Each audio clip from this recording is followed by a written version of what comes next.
It's an art studio, not the Taj Mahal. Don't judge how messy the art studio is. Most artists avoid pattern making because they think it's really complicated, but it's actually not. You only need 4 pieces of paper and something to draw with. To start out, get 4 pieces of paper that are 4" by 4" or any square. I prefer watercolor paper because I'm using watercolor paint, and you're gonna start out by making a grid. Get all the paper as even as you can. Hopefully they're all the exact same size. If not, no worries. We're gonna end up doing some digital editing by the end of this, so it's not a big deal if it's perfect right now. Get some washi tape or glue dots, something that will keep your paper sturdy against the table while we are moving things around. When you are starting your pattern, only paint towards the center seams. Avoid the outside edges at all costs throughout this entire tutorial. Today I'm making a pomegranate pattern. As we're moving into fall, pomegranates typically become a more popular fruit, and I want to put this pattern on phone cases, notebooks, napkins, and a couple other home goods. I'm choosing a cool toned red and putting pops of yellow and orange in it because that's kind of what a pomegranate looks like. And then pomegranate leaves are sometimes cool, sometimes warm, and since I'm doing a cool warm combo with the red, I'm going to do the same with green. I'll link all the products I'm using in the description of this video. And as you get towards the end of what you want to be on this, get your medium dry or make it dry. We're going to move the bottom 2 squares to the top and move the 2 that were on the top to the bottom. Tape your squares in place again and repeat painting just on the center seams. After you've filled in a little bit more, we're going to make it dry again, untape everything, and we're going to move the right column to the left and repeat painting the center of the seam. And you can repeat these steps over and over again until there's no white spaces that look wonky. This pattern took me 30 minutes to make. When you are done painting your pattern, it should look something like this and be able to be moved around, and it will continue to look like itself. This is called a repeating pattern. This is how people make large swatches of fabric, pillowcases, things like that, where the pattern has to repeat and it's seamless. When you are done with your physical media, we're going to take it over to our scanners. I have the Epson ecotank 2800. It has a built-in scanner, and we're going to scan it at 600 DPI. 300 is enough. I prefer just to have things a little bit bigger. I find it easiest to label the back of the cards with the number and the pattern that they are.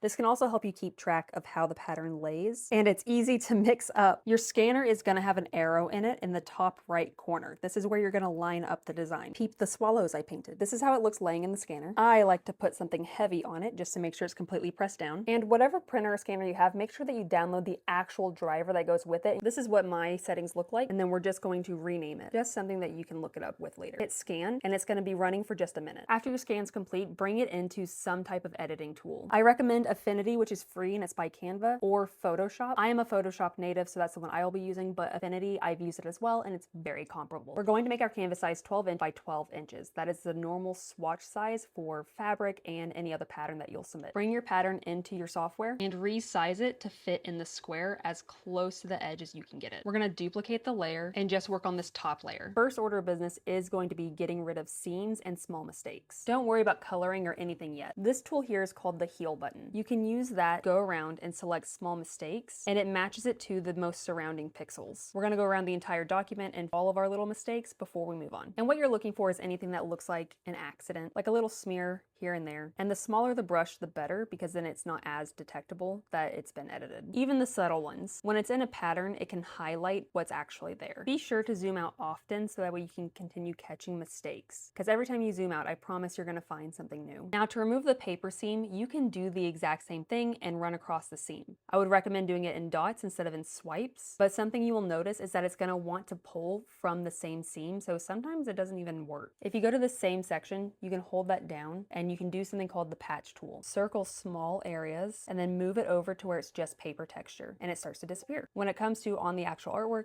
be very selective and find a highly textured part and move it over like that. And it will be tedious, but it will be worth it. Don't be too concerned yet if some pieces don't look as beautiful as you would like. We're going to do a little more editing after this. So say you get to parts like this where the seam interferes with just the very edge of something, and when you try to adjust it, it still has like this fog around it. So you can still see the red that was there, and I don't want it to look like a paint smear. Go over and select the clone stamp tool. I believe on PC it's Alt. For Mac, it is Option. You're going to select an area that has the texture that you want to be there, and then don't drag, just click and stamp over. And you're gonna do this all for the white or for the color that you're trying to make it be. And then same thing for inside of this green leaf. I'm stamping for inside of the leaf to make that disappear. And you can also use the stamp tool across the entire entire thing if you want to. Another option you have is the content aware tool. I will tell you this does use AI, so if you are against AI, I would avoid it. But similarly, you're going to select an area that you want to copy over, except this time we're going to move it to where we want it to be, and then hit yes. And it will look something like this. When it comes to the stamp tool and the heel tool, the reason I tell you not to drag it is because when you do, you create a very clear line of indication, almost like a shadow, that's then harder to remove than the original seam would have been. But instead, when we decide to stamp, we can take little pieces from here and there and start to cover it up, and it will still look like watercolor, not necessarily like an edited piece of something. Another option that's a favorite of mine is the patch tool. Click and hold down where you were using the heel brush before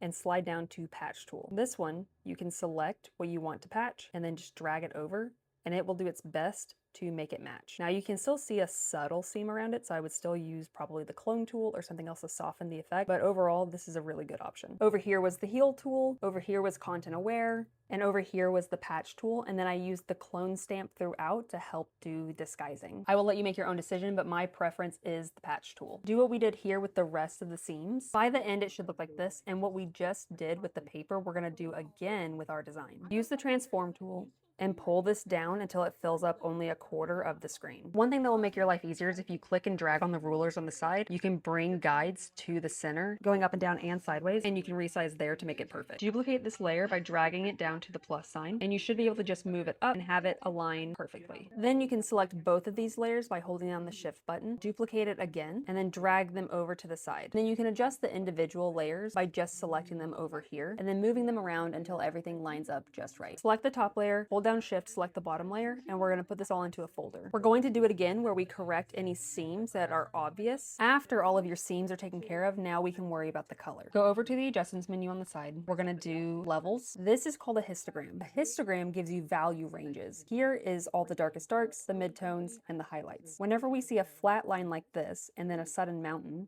that means that our blacks are actually a flat tone. So this is not going to look nearly as saturated as we think it's going to. So to adjust it, just bring this little arrow at the very beginning of that mountain. And already our design's becoming more saturated. And the same is true for whites. If you want it to appear overall brighter in general, you can bring those whites over further, especially if you're trying to get rid of paper texture, sort of like how I am. I want the paper texture to show up in the paint, but not necessarily in the white areas. If you get to this point and you're still not happy with the value range, take this midtone and pull it up if you want a little darker, pull it back if you want it to be a little lighter. This is a good option if you want to head towards like a pastel look. I like how it looked right in the middle. Go back to the adjustments, and then you have a couple of options when it comes to color. You can do color and vibrance, which is going to pull up the temperature and tint. Temperature is going to be leaning cool as in blue or warm as in red.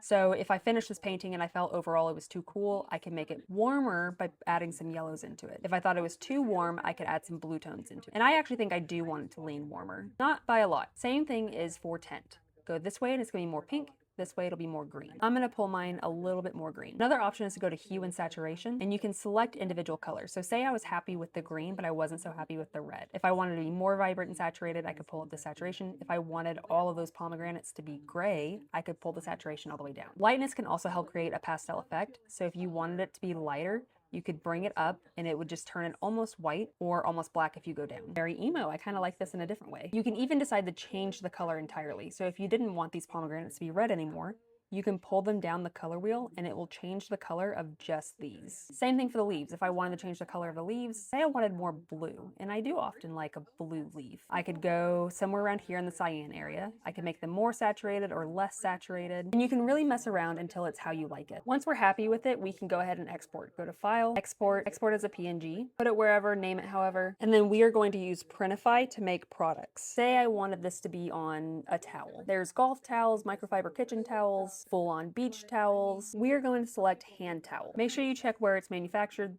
so the shipping isn't going to be outrageous for you. There are options that are only in the UK, some options only in Australia and all over the world. I'm in the US, so that's where I'm going to be shipping from. And then upload your design. Over here, select create pattern, and then it's going to put your print all over this. Adjust it to your liking, and this is what our towel is going to look like. Then we can go to preview and we can see the mock-ups that they made for us. And look how cute that is. Next, I'll show you how to make patterns on your iPad, which is going to be a lot easier than how we just did it.